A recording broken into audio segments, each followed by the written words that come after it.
Hey everyone, it's me Merlin, your keyboard wizard, here with another review. Today it's the Keychron Q2, a 65% gas mount keyboard with a ton of features.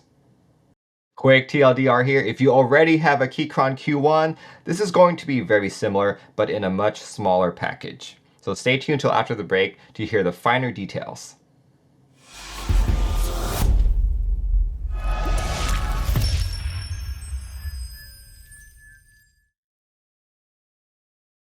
Welcome back everyone. Just a quick disclaimer before we start, but this board was sent to me by Keychron for review. But as usual, you'll get my full thoughts and honest opinions. Let's get started. The Keychron Q2 comes in two variants, knobbed and knobless. Knobless, is that a word? Both are available in fully assembled and barebones configurations. If you're looking for ISO configurations, they're only available in barebones. The knob versions are also going to be more expensive than the regular ones. The Q2 is available in black, gray, and blue, and you seem to only be able to purchase Gateron Pro switches in red, blue, or brown. The Q1 allowed you to get phantoms, which in my opinion give you a much deeper sound, the kind that I prefer. I used Gateron KS9s instead because I heard that phantoms supposedly use the same materials, so I should get something fairly close. Stabilizers are actually pretty good. There is a fair bit of rattle, but honestly not bad for a board in this price range. In fact, I'm more annoyed that it's colored green. I would have preferred something more standard like black, clear, or even smoky. My Q2 came in the navy blue colorway, which I'm going to say isn't what I expected. All the images presented on the website look very different than what I actually got. It's probably just a lighting issue, but to be honest, I like how it actually looks versus what it was advertised as. As you can see from my build, I've chosen to pair it with GMK Hammerhead. I think this shade of blue matches very well with the dark blue modifiers, but to be honest, I still would have preferred a darker shade here. This isn't quite my expectation of what navy blue should be. What do you guys think about the accent keys? Do you think this shade of teal matches with the blue? Let me know in the comments down below. The Q2 basically looks like the Q1 without a function row. It has the same side profile and same thick bezels surrounding it. Personally, I feel that the thick bezels look better on boards 65 and smaller, so this design truly appeals to me. One thing I don't like is this switch in the back. This allows you to toggle between Mac and Windows. This doesn't actually make your keyboard only work for Windows or only work for Mac. What this actually does is it works as a toggle for your layers. For a board that is fully programmable, it doesn't make sense to provide this physical switch for a completely mutable feature. Currently, when you set it to Mac mode, it makes layer 0 your default layer. If you switch it to Windows mode, it makes layer 1 your default layer. So quick pro tip here, if you're changing your key map in VIA, make sure you have the switch toggled correctly and you're editing the correct layer. I think they could have eliminated this by just assigning the toggle to a key on a layer. In terms of layout, I love the exploded look with the blocker separating out the arrow and rightmost column. However, I do wish that these three 1U keys were two 1.5U keys instead. For any keys that I have to hold down, such as FN or Control, I prefer them to be 1.25U or larger.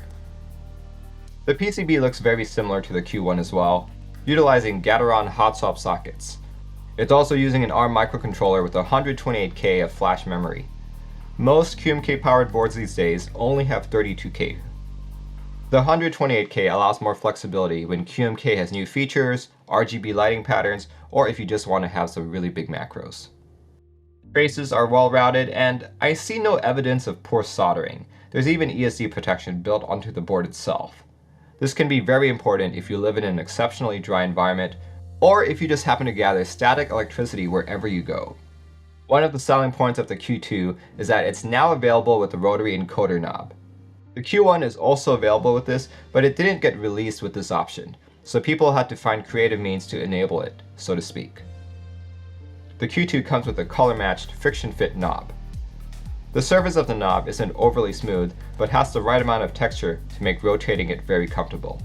For those who have never encountered this on a keyboard before, the Rotary encoder can be spun left or right indefinitely and will also allow you to click it.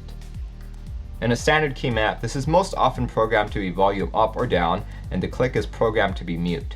Of course, you can program these to be anything you want using VIA or QMK, but personally, I've never really used it much past the standard mapping. The Q2 utilizes a similar gasket mounting as the Q1, so typing feel should be comparable. However, after going back and forth between my Q1 and Q2, it definitely feels a bit stiffer. I've even swapped out the switches between them just to eliminate the feel of the heavier KS9s. I'm attributing the stiffness I'm feeling to the fact that the Q2 is a smaller board than the Q1, and the plate is also steel, which is roughly 2 to 3 times as stiff as aluminum. Don't get me wrong, the board still feels great. I just prefer the feel of my Q1 over my Q2. The Q2 has 6 tabs in which you can affix gaskets to, on the top and bottom of the plate. This is in contrast to the Q1, which had tabs on the left and right as well. By default, gaskets are omitted from the center tabs, but extra gaskets are provided if you choose to install them at a later time. With that said, the Q2 also comes with foam and a thin plastic mat under the PCB. Removing this restores some of the flexiness at the expense of sound dampening. It's really not that big of a deal because these pads are really thin. The Q1 was widely known to have a very pingy chassis. 2 of the mods used to combat this was to put some foam underneath the PCB, eliminating any noise resonating in the cavity, and the force brake mod. The force brake mod was basically putting some dampening material such as tape around the screw holes where the 2 halves combined. This would ensure that any pinging noises stemming from the top or bottom were eliminated. The Q2 implements both of these mods straight from the factory, and I can attest to the fact that it seems to have solved the issue. The only time I could really notice the ping is if I held it to my ear and hit the keys very hard, which you know is not a typical use case. If I had to guess, the ping that I'm hearing is coming from the steel plate rather than the case itself. I'd love to change this out to aluminum in the near future. However, I do think the sound is a little too muted for my taste. Removing the pads under the PCB actually brought the Q2 not only closer to the typing feel I prefer, but also seemed to restore some of the deeper sounds that I love when using Gateron KS9s. Your mileage may vary. The Q2 has so many features going on for it that at $169, this is a very hard board to beat. I was impressed with the Q1 when it came out, but I really wasn't so ready to fully embrace it, as to me it felt cheap, sounded cheap, and definitely looked cheap. The Q2 on the other hand has impressed me. Keychron has shown that they aren't content to just sit on their laurels and spit out another board with the exact same design. They have listened to what the community has said and iterated on their designs, making in my opinion, very much more refined and enjoyable keyboard. In many ways, I feel we have been inundated by budget boards that differ very little except in price. This is a breath of fresh air. If you've been looking for 65% to start your custom keyboard journey on, you can't go wrong with the Q2. Thanks for watching, and I hope I'll catch you all in the next video.